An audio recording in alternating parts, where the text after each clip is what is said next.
তো আমরা অলরেডি কয়েকটা পয়েন্ট কভার করেছি, যুবকের মানে তারুণ্যের শক্তি, তার বিনয়ের কনসেপ্ট, তার গিভিং এর কনসেপ্ট, তার মানে missile man versus people's president, এবং সেই সাথে মাত্র আমরা religion spirituality with science versus. এর বাইরে আর যদি একটা বা দুইটা লেসন আবুল কালামের থেকে, আব্দুল কালামের আন্ডারস্ট্যান্ডিং থেকে আমরা পেতে চাই, সেটা হচ্ছে আমি ধরেই নিচ্ছি যে আমাদের আপনার রকমারির এই অনুষ্ঠানের যারা দেখেন তাদের উল্লেখযোগ্য একটি অংশ তরুণ। জি, আমি ধরে নিচ্ছি মানে প্রেজেন্ট ট্রেন্ড অনুযায়ী তাদের জন্য একটি চমৎকার কথা এপিজে কালাম বলে গেছেন। এপিজে কালাম বলেছেন সৃজন পালকে, ঠিক আছে? সৃজন পালের সাথে তার প্রথম পরিচয় যখন সৃজন পালের উনি ইন্ডিয়ান ইনস্টিটিউট অফ ম্যানেজমেন্ট আহমেদাবাদে ক্লাস নিতে আসে। সৃজন পাল ওয়াজ হিজ স্টুডেন্ট। সৃজন পাল 2009 সালে তার গ্রাজুয়েশন শেষ করলেন অ্যান্ড উনি সেই বছর হি স্টুড ফার্স্ট, এবং একই সাথে তিনি সেই কলেজের সবচেয়ে মানে কম্বাইন্ড পারফরমেন্স, একাডেমিক, খেলাধুলা, স্পোর্টস, কালচারাল সব মিলে কম্বাইন্ড পারফরমেন্সের জন্য গোল্ড মেডেল পেয়েছিলেন। উনি একটা চিঠি দিয়ে মেইল দিয়ে এটা এপিজে কালামকে বলেছিলেন যে আমি প্রথম হয়েছি এবং একই সাথে আমি গোল্ড মেডেল জিতেছি, আমি কি এগুলো আপনাকে দেখাতে আনতে পারি? কালাম সাহেব তাকে তার দিল্লির বাসায় আমন্ত্রণ জানালেন। জানানোর পরে সৃজন পাল তাকে সার্টিফিকেটটা দিলেন, স্বর্ণ পদকটা দিলেন। উনি সার্টিফিকেটটা দেখলেন, স্বর্ণের গোল্ড মেডেলটা অনেকক্ষণ দেখলেন, দেখার পরে বললেন তার মানে তোমার রেজাল্ট খুব ভালো? হ্যাঁ, জি স্যার। তার মানে তোমার খেলাধুলা, কালচারাল পারফরমেন্স, স্পোর্টস পারফরমেন্স সবই ভালো? জি জি স্যার, ভালো স্যার। তুমি গোল্ড মেডেল পেয়েছো? জি জি sir. I congratulate you, but তুমি কি জানো মেডেলস কাম উইথ রেসপন্সিবিলিটি? এই মেডেলটা যে তোমাকে দেওয়া হলো, every medal comes with some responsibility, right? সে দায়িত্বটা কি জানো? এই যে তোমার অনন্য সাধারণ শিক্ষাগত কৃতিত্ব, তোমার অনন্য সাধারণ সাংস্কৃতিক কৃতিত্ব, তোমার অনন্য সাধারণ ক্রীড়া জগতের কৃতিত্ব, সব মিলে তুমি যে বেস্ট অফ দ্য বেস্ট হলে, এই যে মেডেল পেলে, এটা রেসপন্সিবিলিটি আছে। What is the responsibility? Responsibility হচ্ছে এই মেডেলের ওজন তোমাকে বইতে হবে।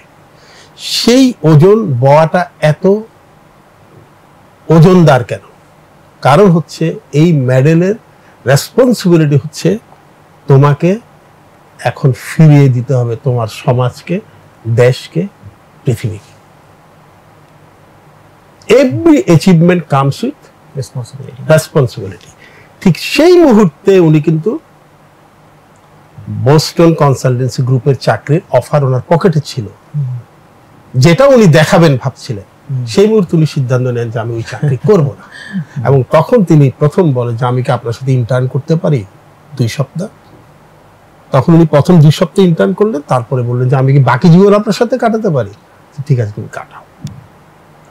এবং দিস জেন্টলম্যান, ইয়াং ম্যান, তার বন্ধুরা যখন হিউজ $1 মিলিয়ন চাকরি করছে পৃথিবীর, মানে পারে না পৃথিবীর বিভিন্ন জায়গায়, not only in the form of salary, stock and other perks, $1 million, তখন উনি কিন্তু সেই 20-25 হাজার রুপি দিয়ে কালামের সাথে রয়ে গেছেন। উনি মারা যাওয়ার পরে উনি অন্য জায়গায় গেছেন, সেই বোস্টন কনসালটেন্সি গ্রুপে গেছেন, তারপর আবার কালামের নামে লাইব্রেরি করছেন সারা ইন্ডিয়াতে। That is different story. কিন্তু এই যে ভদ্রলোক উনি বললেন যে medals come with responsibility, any achievement comes with responsibility, এটা কিন্তু আমরা ভুলে যাই। আমরা যখন একটা ভালো কিছু অর্জন করি, মনে করি যে এখন শুধু আমি পেতে থাকবো, এই অর্জনটা ইউজ করে করে এই অর্জনটা আমি সেল করব এবং আমি নিজের তরক্কি ঘটাবো। এটা কিন্তু ভুল। এটা আমার কাছে খুব ইম্পর্টেন্ট মনে হচ্ছে। অসাধারণ। আমি এখন একটু লাস্টের দিকে যেতে চাই যে জায়গাটাতে, সেটা হলো যে এই বইয়ের যে লেসনসগুলো আমরা কিছু আলোচনা করেছি, আরো অনেক লেসন আছে, বাট এইটার আপনার জীবনে প্রভাব, আপনার ধরেন এই যে 3টা রোল, একটা তো সরকারি একটা অনেক বড় দায়িত্ব, সেই সাথে আপনার লেখক সত্তা, সাথে আবার আপনার সামাজিক কার্যক্রম, আপনাকে প্রচুর ডিসিশন নিতে হয়, প্রচুর ধরনের চিন্তার মধ্যে দিয়ে যেতে হয়। তো এই বইয়ের লেসন্সগুলা আপনার জীবনে কোথায় কোথায় প্রভাব ফেলেছে, ডিসিশন মেকিং এ অথবা আপনার অ্যাটিটিউডে অথবা আপনার হ্যাবিটসের ভিতরে? হ্যাবিটসে প্রথম প্রভাব ফেলেছে যে আমি আগে মনে করতাম যে আমার মানে আমি আগে মনে করতাম যে এত কম সময়ে এত কাজ করা সম্ভব না,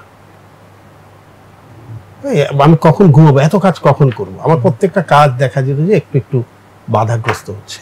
এই বইটা পড়ে আমার প্রথম ফিলিং হলো এই ভদ্রলোক যদি 70 বছরের উপরে বয়সে 3 থেকে 4 ঘন্টা ঘুমিয়ে এত কাজ করতে পারে, এত বই লিখতে পারে, এত বক্তৃতা রেডি করতে পারে। বক্তৃতা কিরকম বক্তৃতা, উনি কিডনি সংক্রান্ত নেফ্রোলজিস্টদের একটা সম্মেলনে বক্তৃতা দিতে গেছে। সেই সম্মেলনে একজন পিওর স্পেস সায়েন্টিস্ট যে বক্তৃতা দিলেন সেটাকে বলা হয় নেফ্রোলজিস্টদের ওয়ান অফ দ্য বাইবেলস। হ্যাঁ, তাহলে এই ভদ্রলোক যদি এত পরিশ্রম করতে পারেন এই বয়সে, তাহলে আমি পারবো না কেন? আমি হার্ড ওয়ার্ক করা একদম একটা গুঁড়ো বাণী বলে, একদম ভেতরের একটা ধাক্কা আমি এই বইটা পড়ে পেয়েছি। 2 নম্বর হচ্ছে সিদ্ধান্ত গ্রহণ।